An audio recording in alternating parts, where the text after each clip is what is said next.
Hello and welcome to this week's episode of the Tiff and Tony Show.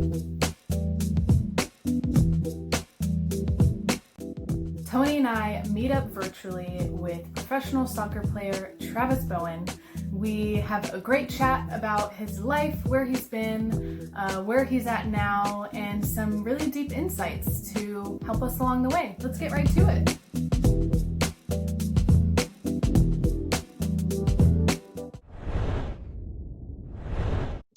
All right, so welcome to the Tiff and Tony Show. I am here with Tony. How are you doing? I am very well. Thank you very much for asking. Good. Oh, my dog. I thought he was out of the screen. It's cool. My dog's here. And we are also here with Travis Bowen, who is a professional soccer player. We're going to let him share a little bit about his story and ask him a few questions, and we'll see where this goes. So hello, Travis. How are you today? I'm fantastic. Thanks for having me on the show. I'm super excited. It looked like you either are living or have lived in Macedonia. Tell us a little bit more about that and where you're at now. I played there in the first league. I played for two clubs. Academy Pandev, which is owned by Goran Pandev, which in essence is like the Michael Jordan of Macedonia. He's their one of their biggest athletes, if not the biggest. So he had a big stake in the team. He was the majority owner. And then I played for another club called Pelister, which is a little bit, it's not far from a beach town called Orhud. And they had a lot of history. The year before they had played in Europa League. So played at two clubs there during my time there. So Travis, you played in Europe. Why did you go to Europe to play? For me, at the moment in time, it just made a lot more sense. I had played in America for about 3 years professionally, my rookie year in Phoenix, and then I played 2 years at LA Galaxy, LA Galaxy 2. I'm trying to break into the first team, and I just saw Europe as an opportunity to be able to play, first team football and or soccer, in this country, and accelerate my growth. Over there, the game's been around for a really long time. And they just have a quicker system to get through, be it more difficult, but a quicker system to get through to the top. It's a bit more fluid, So I couldn't help but notice on your Instagram page, you have a few videos actually, but one of them that I particularly liked of training that you're doing. It looks like you're at home. I think it's been during this COVID crisis. I'm going to show it to you so you know what I'm talking about, and then I'm going to have you narrate what you're doing. Oh wow, okay. That's me on the stability ball, getting some balance in, and then that was actually a video that a trainer from Belgium had sent me, and I just wanted to get some stability. And hey, listen, when you're in the house, you got to be creative. You know what I mean? So what I did is I got a band. I noticed that the couch wasn't moving as much, at least on the first couple of reps. After a while, it was moving, but you just got to find ways. This has showed me that you can get stuff done with minimal stuff. Oh, so I just got a ring. It's like one of those little rings I got there. Those are attempted mountain climbers. I think that's pretty cool. We can all learn a lot from you paving the way, and props to you training at home. It sounds like you're really committed to your sport, and you've got to stick with it even if you can't play out there with other people. Perseverance, it's commitment.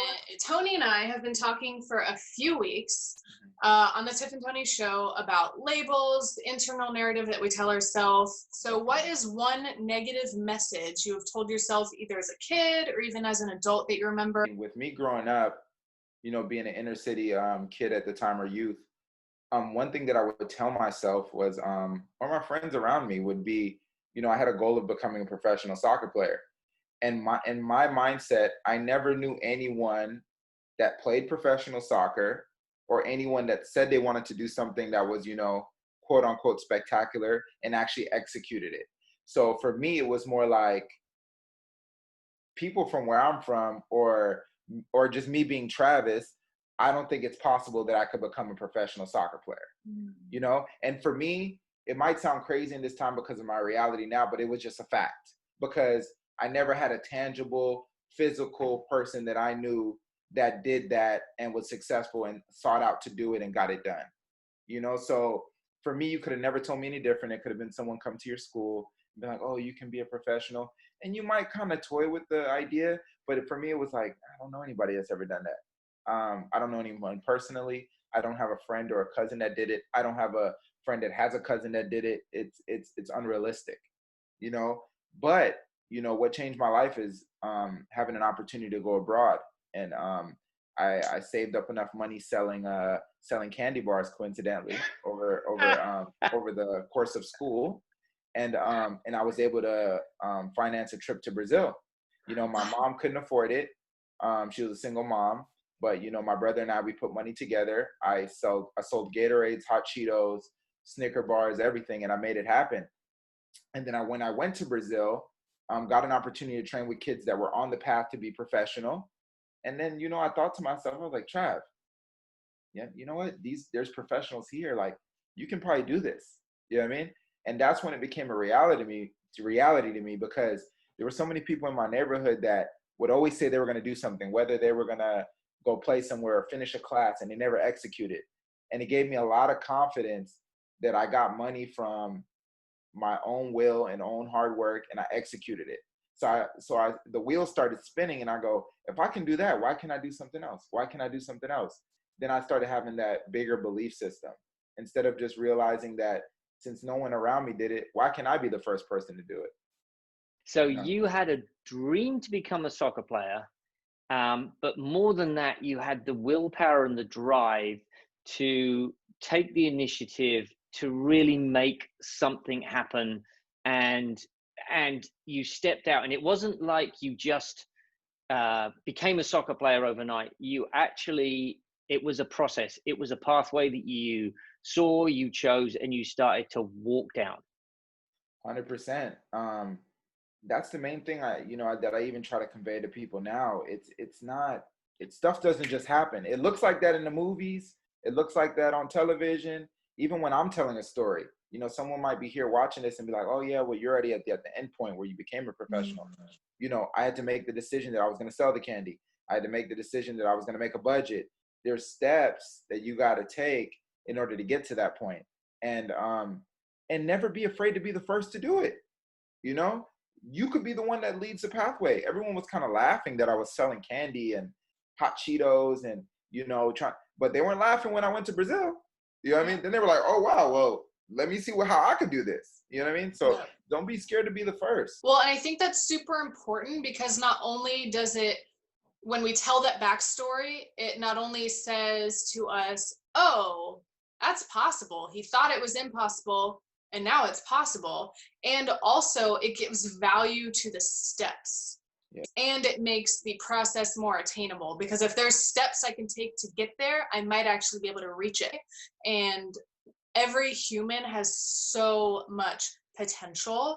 And stories like that are just like such sweet examples to remind us that things are possible. Okay, so I'm going to go back to that picture I was talking about. I love this picture that you posted on Instagram. You're training on the field.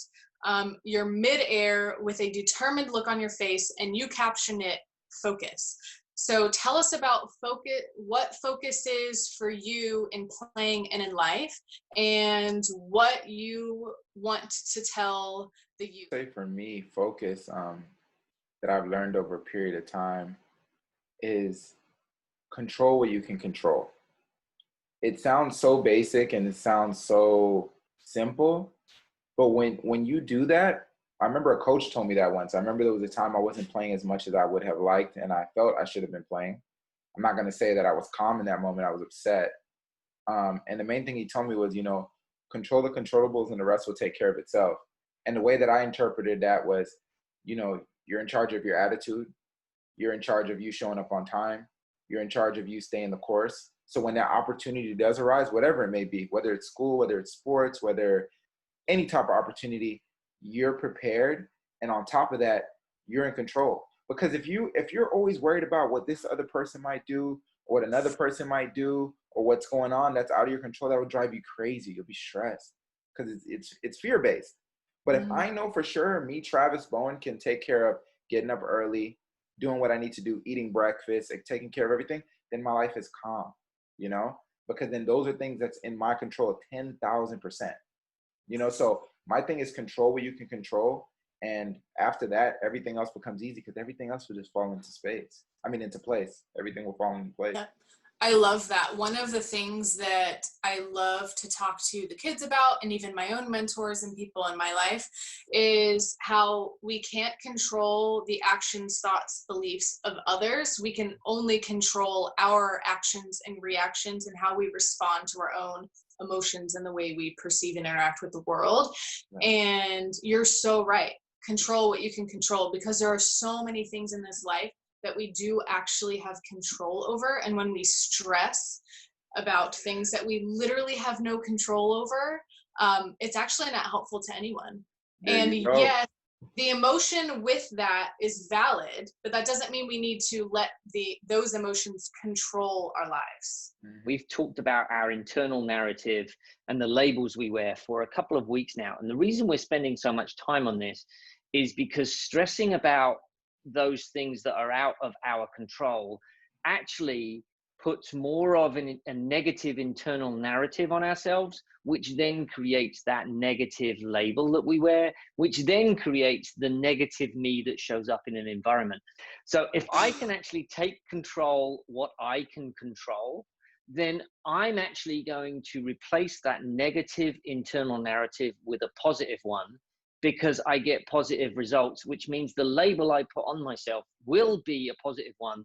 And so therefore I turn up in the world as my best self every day, all of the time. And much of what you said, it's because I'm calm and not stressed out about what's going on around me. Well, something I want to add on to that, Tony, and just remind our listeners, the youth that might be watching, is labels, positive, negative, neutral, whatever they are, aren't your identity. They don't define you. And so if we maybe change the label into, oh, I'm experiencing this right now, or I'm feeling this right now, it can kind of help us have a healthier detachment to it.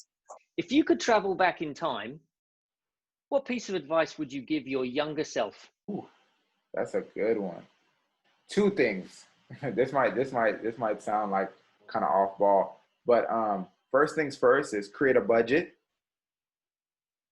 You know, it sounds silly, but not silly. Create a budget. That's the first thing. The second thing I would say is just always risk. It's okay. Always risk, because it's better to find out instead of what would have happened. Just do it. And I can probably say a lot of times I did take risks, but there maybe was a couple times where I was a bit hesitant. But always risk. Why not? And create a budget. Those are the two things. I love that. It's kind of funny, the juxtaposition, like create a budget, be really responsible, and also take risks. And that's actually a healthy human experience, is to learn the areas that we need to be responsible and the areas that we can risk a little bit more. So that's great. I love it. And that's a great piece of advice for children, right? Yes, be responsible, create a budget, know your limitations, not just in finance, but in some other areas where you could create some life budget content as well. But then also, don't be afraid to risk. I love the fact that you had no one around you who had been a professional soccer player. So you had no pathway to walk along.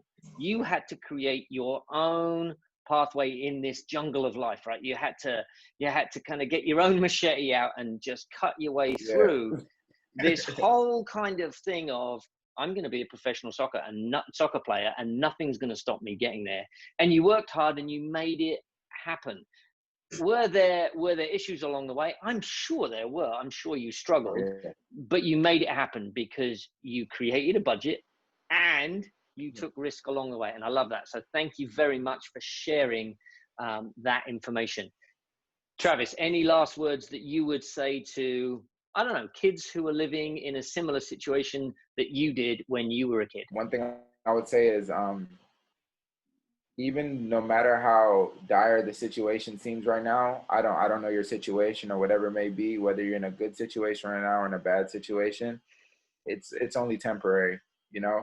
And your greatness and whatever you're going to achieve in the end is going to be a beautiful story to be able to look back on these times and have something to laugh about. And most importantly, you're going to have a story. So if you're going through a tough time right now, it's just going to be a hell of a story. That's the beautiful part. I love all my stories, and it makes it fun. So it's just part of your story. Don't stress it. It's going to be part of your story. Yes, I love that. Your story matters, you matter, and we are here to support you. Thank you so much, Travis. This was awesome getting to know you, hearing some of your story and insights for us and the youth that we serve. Tony, thank you again for all that you do on the Tiff and Tony Show. It does not go unnoticed. So until next time, see you later. All right. Thank you so much for joining us today for the Tiff and Tony Show. One of the best ways you can support us is by liking and sharing this video with your friends on social media. And if you would love to donate to support what we do to help our local youth, please donate at the link below. And with that, we'll see you right back here next Monday.